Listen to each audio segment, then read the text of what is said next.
Des tomates bio cultivées avec soin jusqu'à la récupération des fientes de poule pour en faire du biogaz. Ici, à la ferme Songhai au Bénin, rien ne se perd, tout se transforme.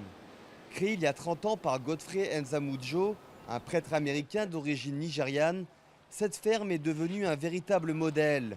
Son mot d'ordre, maximiser la production sans avoir recours aux produits chimiques, coûteux pour les agriculteurs et nocifs pour la santé. Ce n'est pas n'importe quelle production, mais une production saine.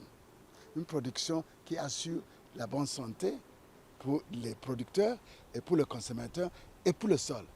Donc c'est vraiment, on remet l'agriculture au centre de la nature et l'homme.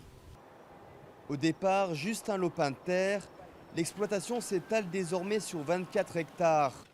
Tous les produits cultivés sont transformés et distribués sur place, un concept qui génère une activité économique autonome.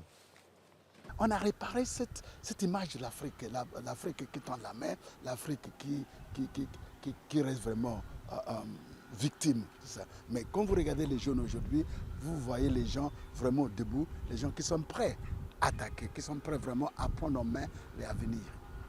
Quotidiennement, une armée d'employés et d'apprentis s'active pour produire des fruits, des légumes et du riz, mais aussi élever des poissons, des porcs et des volailles. Paul suit un atelier pâtisserie. Il souhaite reprendre l'activité agricole de ses parents afin de travailler de façon plus rentable. D'abord, avec la méthode moderne, il y a la rapidité des activités. Ce qu'il faut faire en 2 jours, avec la méthode moderne, en 2 heures, tu as déjà fini avec. Donc c'est ce qui m'a le plus enchanté à Songhai. Songhai répond aux défis de la pauvreté et de l'environnement. C'est aussi une école. Chaque année, 400 élèves fermiers sont sélectionnés et formés. De retour dans les villages, les jeunes agriculteurs lancent des exploitations modernes et bio.